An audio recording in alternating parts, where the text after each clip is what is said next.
What's up, everybody? This is Travis from Candid at the Movies, and today I will be reviewing the newly released Martin Scorsese film known as Killers of the Flower Moon.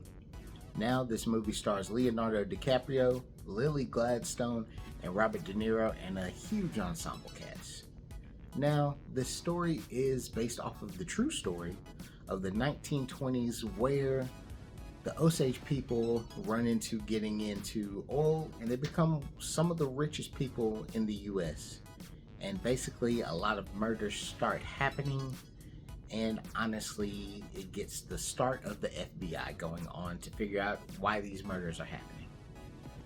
And I can honestly say this is another classic crime thriller by Martin Scorsese, and I feel more than anything this ranks pretty high with his stuff, but it's not as great as his classics. Like, this is not going to be Departed. This is not going to be Taxi Driver.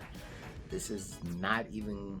It's a lot of stuff that you can still put ahead of this, but this is still in its upper echelon. This is a lot better than Silence when that came out, but it's not better than The Irishman. Now, I will say this more than anything. This 3 hours, compared to a lot of 3-hour films we reviewed, you're going to feel this 3 hours. This 3 hours is funny, entertaining, yet slow at times. And honestly, when you get to the climax of where you're thinking the trial is about to go down, you still have another hour and 30 minutes into this movie. This movie is 3 hours and 20 minutes long, and you're just gonna feel it. I can't deny this movie, though, that the production design is amazing. They did a great job. Scorsese followed it to the T of how he wanted everything to be.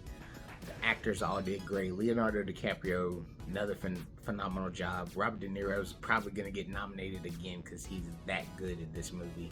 And Lily Gladstone, this is one of my first few films that I've watched of hers, and I can honestly say she stood up there with everyone else in this movie. She gave an awesome performance, and I hope she gets nominated and potentially wins an award. I can say that this film is everything that I wanted, but not more.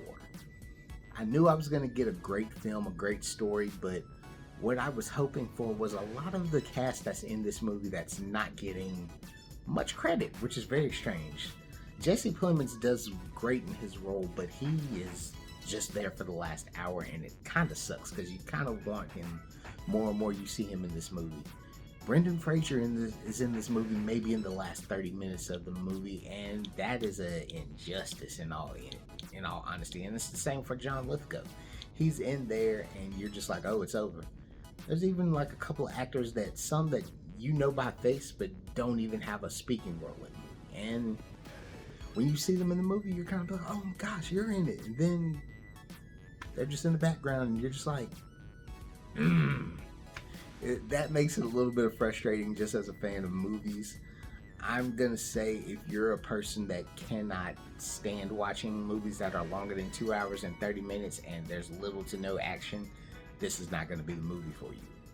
This is a movie where you have to sit, take time, hear the story. You're gonna be sitting there at parts where you're thinking they should have cut this, but it actually plays a pivotal role in the movie.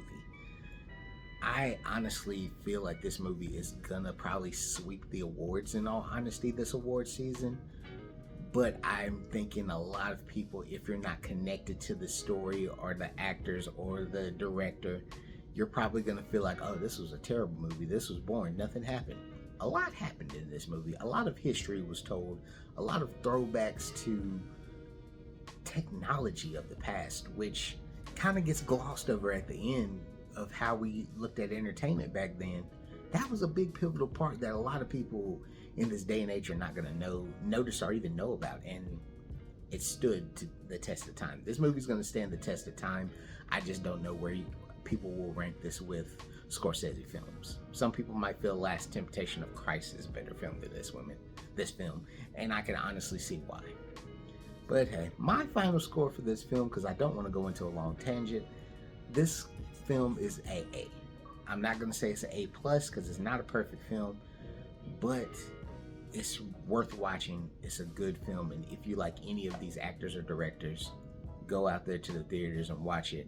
Or if you decide to wait till it hits Apple TV very soon, check it out then.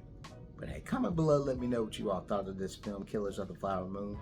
This is Travis from Candid at the Movies, and we'll catch y'all later.